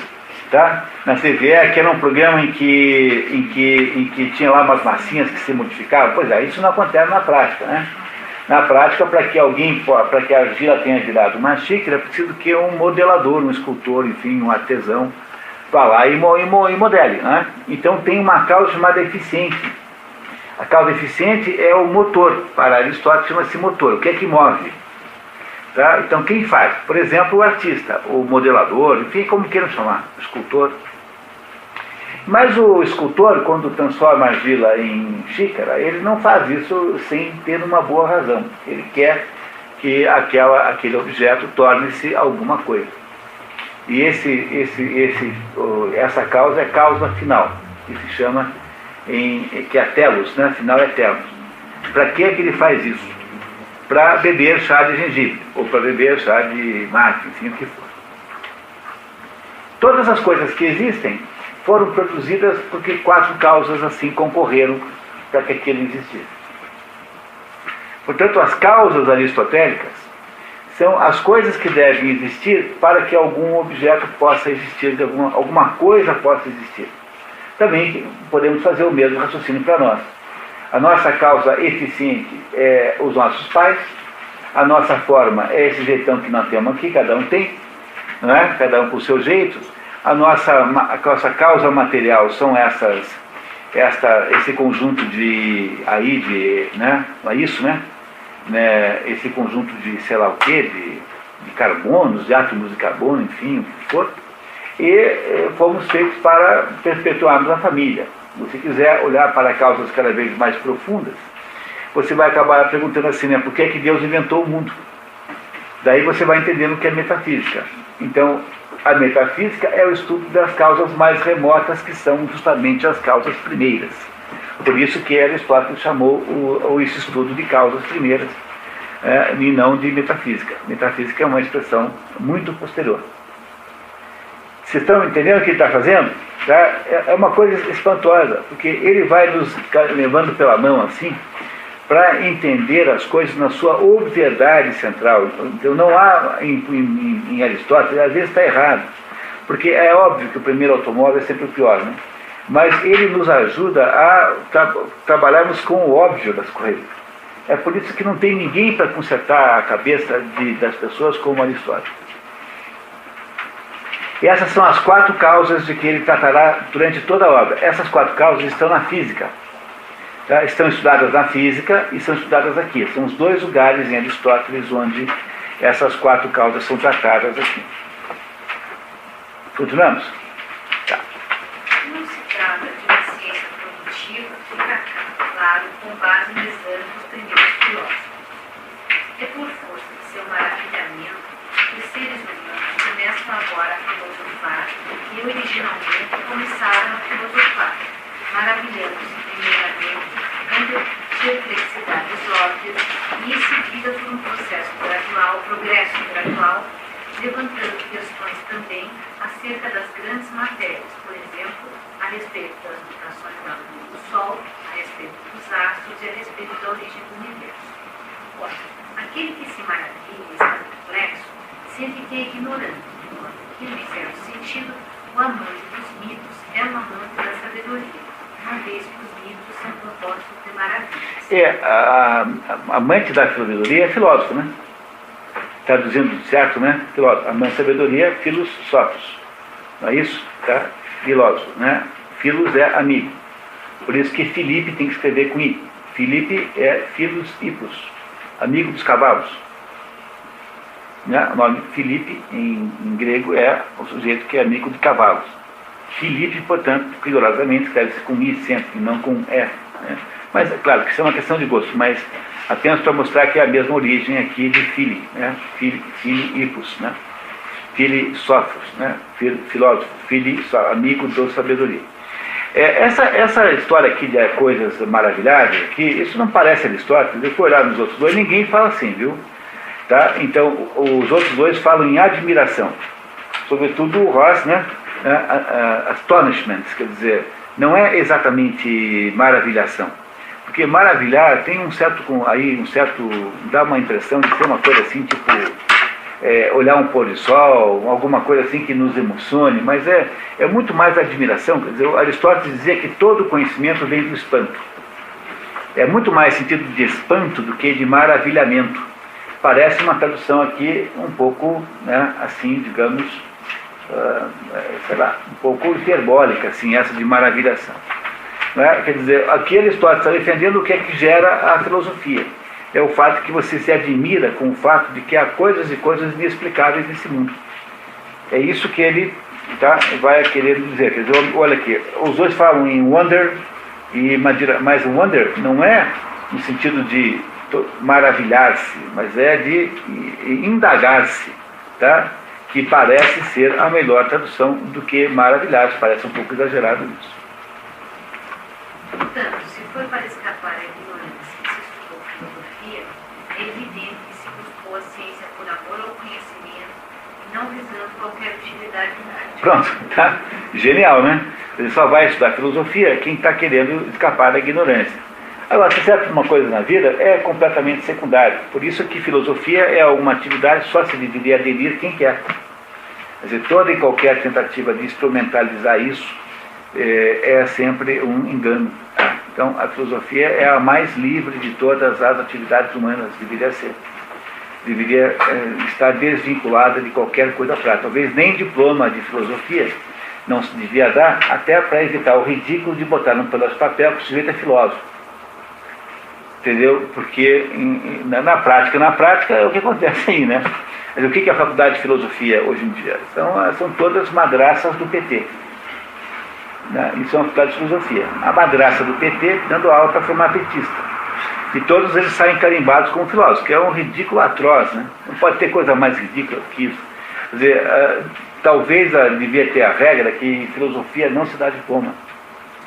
Talvez fosse o melhor jeito, né? Até para respeitar isso, né? Está Aristóteles dizendo isso aqui. Tá.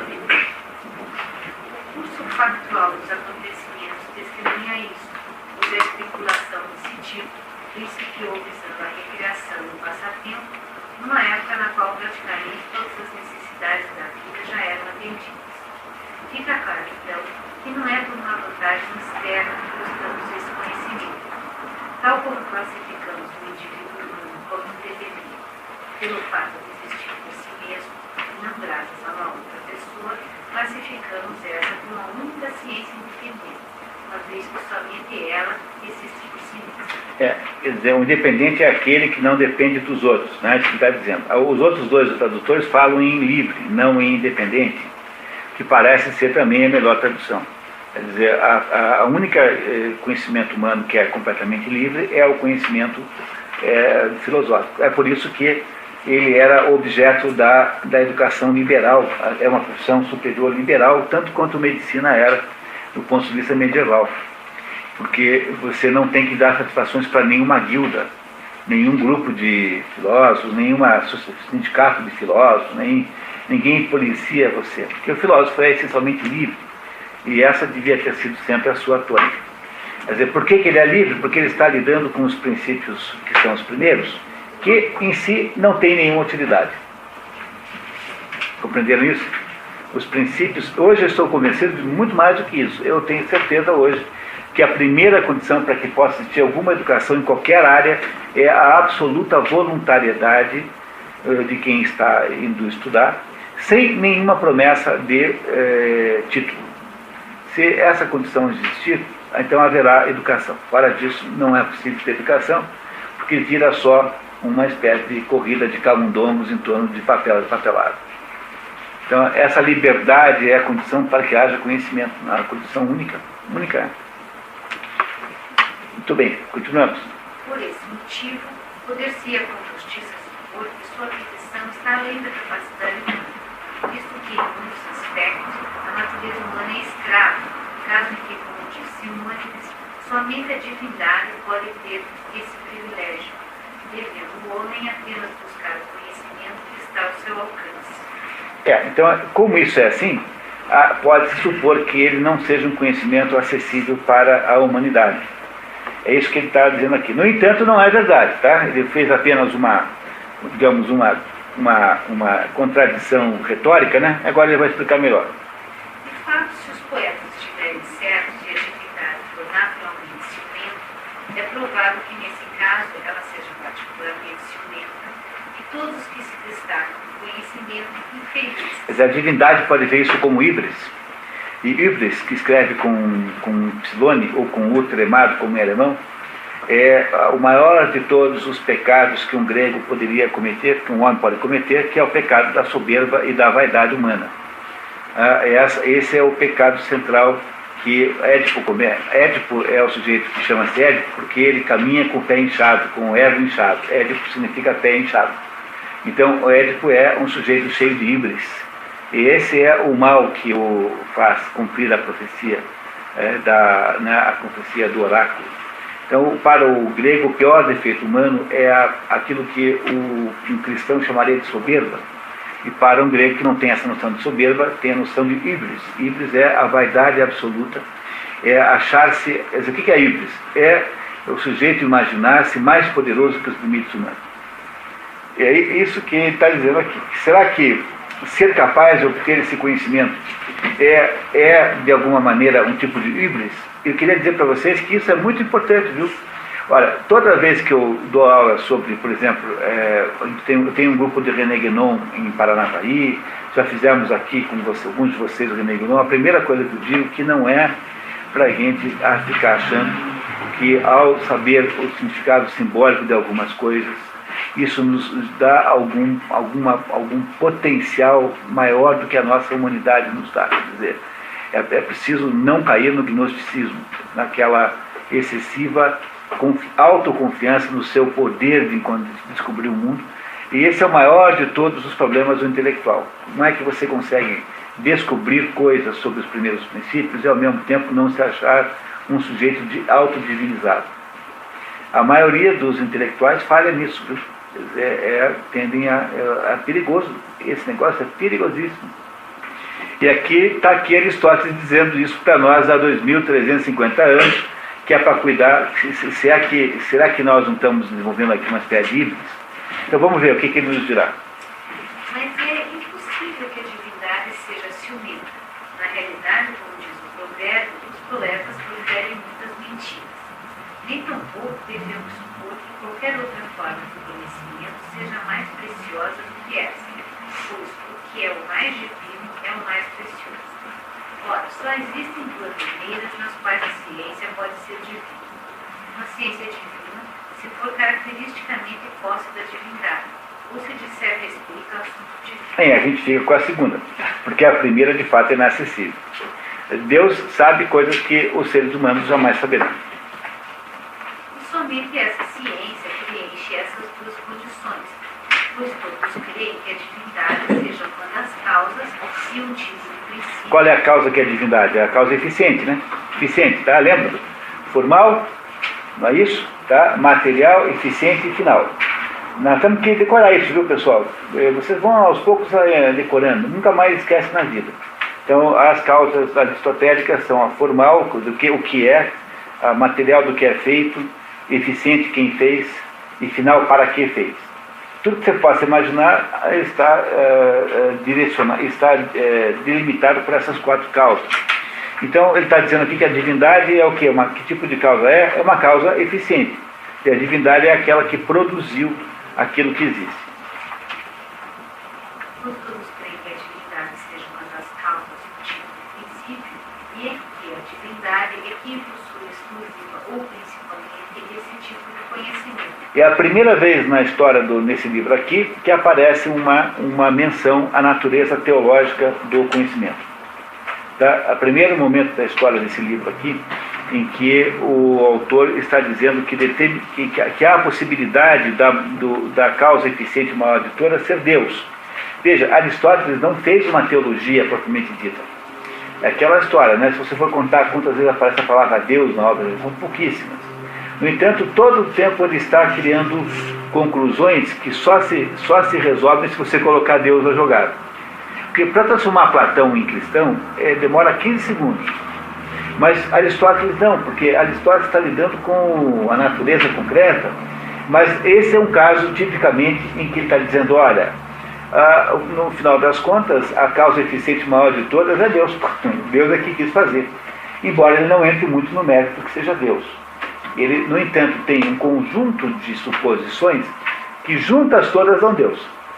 Quer dizer, há um Deus escondido atrás de Aristóteles com o qual ele lida apenas como, digamos, como consequência lógica e não como objeto de análise propriamente dito, que é o caso aqui, tá? Consequentemente, ainda todas as demais ciências sejam mais necessárias do que essa ciência, que é melhor. E essa é a frase mais famosa do livro. Essa frase é a frase que, de modo geral, simboliza o livro. Quer dizer, ainda que todas as demais ciências, como engraxar sapatos, ordenhar vacas, produzir cerveja, né, curar apendicite, embora elas sejam mais necessárias do que a metafísica, essa ciência é metafísica. Nenhuma é melhor do que ela. Essa é a frase central dessa obra. É a partir dessa frase que está justificada a existência desse estudo. E todas as outras são mais úteis. Dar banho em cachorro, entendeu? Pendurar fios de eletricidade nos postes, abastecer o carro sem causar um incêndio, fabricar livros. Agora, todas as outras coisas, plantar batata, sejam muito mais úteis do que a metafísica, nenhuma é superior a ela. Porque ela é o conhecimento daquilo que é o possibilitador dessas outras coisas existirem. Vocês estão entendendo do ponto de vista do Aristóteles? Está claro isso para vocês? Alguém tem alguma dúvida? Estão acompanhando o raciocínio do autor? Então, continuamos. A aquisição desse conhecimento tem sentido de resultar em alguma coisa que seja o contrário da perspectiva na qual iniciamos essa investigação. Todos começam, como dissemos, maravilhando-se pelas coisas serem como são, por exemplo, relativamente às marionetes, ou aos solstícios, ou a incomensurabilidade da diagonal do quadrado. Aqui faltou, os outros dois puseram, faltou com relação ao lado, né? Quer dizer, a relação entre a diagonal e o lado em quadrado não é nenhuma relação fechada, é uma relação fracionada. Então ela não é assim metade, nem o dobro, não é uma relação, portanto, o lado não cabe dentro da diagonal, nem o contrário. Então aqui faltou o tradutor ter explicado isso. Quer dizer, está todo mundo muito estranho. Por que será que aquela marionete mexe sozinha?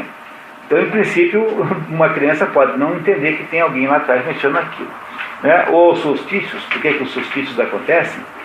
Ou porque é que num quadrado a diagonal não é um múltiplo do lado. Então, isso que se chama de incomensurabilidade. Então, é isso que faz o início de todo o processo filosófico. É o espanto perante essas coisas. A filosofia nasce do espanto. Todo conhecimento científico nasce do espanto. Para Aristóteles, nessa época, não tem diferença de filosofia e ciência. Vocês entendem que não tem diferença? Que, na verdade, rigorosamente falando, a ciência é apenas um capítulo da filosofia. Apenas uma seção da filosofia. Mas para Aristóteles, filosofia é mais ou menos tudo. Não é isso? É mais ou menos isso. E tem um pedaço da filosofia que lida com os princípios primeiros. E há outros pedaços que lidam com a compreensão do mundo físico. Nunca esquecer também, pessoal, cuidado com isso, que física para Aristóteles, ou para qualquer grego, física significa natureza. Então, físico é aquilo ligado à natureza. O que é natureza? É tudo aquilo que se transforma de alguma maneira. Então, física não é no sentido moderno de ser apenas a ideia, né, aquela ideia da física moderna, não é isso. Tá? Física para Aristóteles é tudo. Física, química, biologia, etc, etc, etc, etc. Tá? Continuamos. Por isso parece maravilhoso a todos que ainda não perceberam a causa de uma coisa não poder ser mensurável, nem mesmo através da unidade mínima. E a unidade mínima é aquela, digamos assim, aquele múltiplo denominador comum. Mas é preciso que terminemos do contrário, conforme o provérbio da melhor posição, como é o caso desses exemplos, quando os homens conhecem a causa. pois não haveria nada que mais maravilhasse o geômetra do que a diagonal se tornar comensurada. Quer dizer, aqui também, né, não haveria nada que mais admiraria um geômetra. Às vezes, se um geômetra descobrisse que a diagonal do quadrado é igual ao lado, isso seria uma coisa muito admirável, porque seria uma coisa estranhíssima. Não é isso? Tá? Quer dizer, o tradutor inglês fala em surprised. Nada iria surprise, né? Então, não é maravilhado, tá? Essa tradução maravilhada está errada. Não é isso? Tá. Assim, indicamos a natureza da ciência que estamos buscando e o objeto a ser necessariamente atingido por nossa busca e a totalidade de nossa investigação. Você não consegue fechar os olhos e imaginar Aristóteles terminando então a aula assim? Bom, então chegamos aqui em que nós indicamos por dedução a natureza do que nós estamos estudando. Então agora vamos começar a estudar esse negócio a partir de agora. Porque ele fez todo um raciocínio que levou à compreensão de o que é, afinal de contas, esse negócio de primeiros princípios. Causas primeiras. Ele explicou o que é a causa, explicou o que é a primeira, e agora ele vai começar a dar aula de verdade.